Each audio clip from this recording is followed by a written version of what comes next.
మీరు కోపంలో కానీ, ఆవేశంలో కానీ నిర్ణయాలు తీసుకుంటూ ఉంటే, ఈ పంచతంత్ర కథ మీకోసమే. ఒక అడవిలో అహంకారి గల సింహం ఉండేది. ఆ సింహం ఆకలి ఉన్నా, ఆకలి లేకపోయినా అడవిలో ఉన్న జంతువులన్నీ కూడా వేటాడి చంపేస్తూ ఉండేది. ఇవన్నీ జంతువులన్నీ చూసి భయపడిన తర్వాత, ఈ జంతువులన్నీ కూడా సింహం దగ్గరికి వెళ్లి శరణు వేడుకుంటూ ఉన్నాయి. సింహరాజా, మీరు అన్ని జంతువుల్ని ఏదైనా చంపేస్తుంటే మా వంశ వృద్ధి అనేది నిలబడదు. కాబట్టి మా కుటుంబంలో ఎవరినో ఒకరిని ప్రతిరోజు కూడా నీకు ఆహారంగా పంపిస్తూ ఉంటాము. మీరు తినండి అని చెబుతుంది.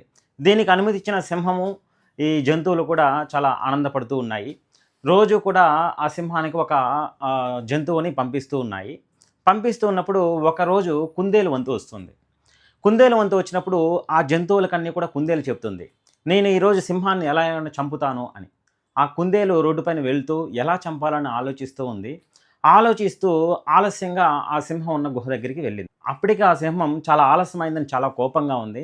ఈ కుందేలుని చూసి చాలా గర్జిస్తూ, అసలే నువ్వు చిన్న జంతువు, ఇంత లేట్‌గా ఎందుకొచ్చావు అని ఆ సింహం ఆ కుందేలుని అడిగింది. అలా అడిగినప్పుడు ఆ కుందేలు వినయంగా సింహానికి సమాధానం చెబుతుంది. సింహరాజా, లేదు, నేను త్వరగానే బయలుదేరాము. మేమెట్టో కుందేళ్ళు కాబట్టి చిన్నవిగా ఉన్నాం కాబట్టి 5 కుందేళ్ళను పంపించారు. అలా వస్తూ ఉన్నప్పుడు రోడ్లో ఒక గుహలో నుంచి ఒక సింహం ఎదురయ్యింది. ఆ సింహం చాలా భయంకరంగా ఉంది. ఆ సింహము, ఈ అడవికి నేనే రాజుని, మీరెక్కడికెళ్తున్నారో చెప్పాలి అని గట్టిగా అరిచింది.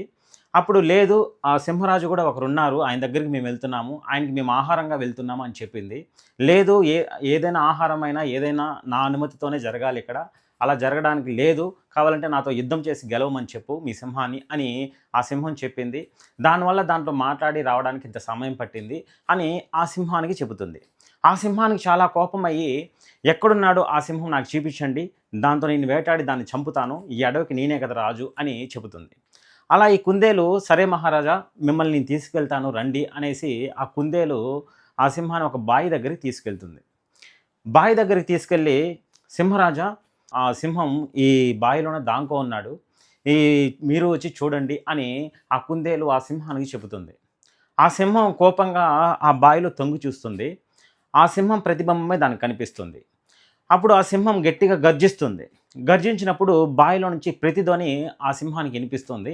ఈ బావిలోనే వేరే సింహం ఉంది, దాన్ని చంపాలని చెప్పి కోపంతో ఆ సింహం ఆ బావిలోకి దూకుతుంది. అక్కడే ఆ సింహం కూడా చనిపోతుంది.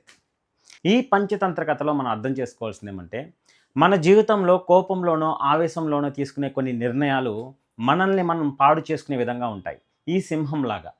కుందేలులాగా సమయస్ఫూర్తితో ఆలోచించడం వల్ల సమస్యల నుంచి బయటపడొచ్చు.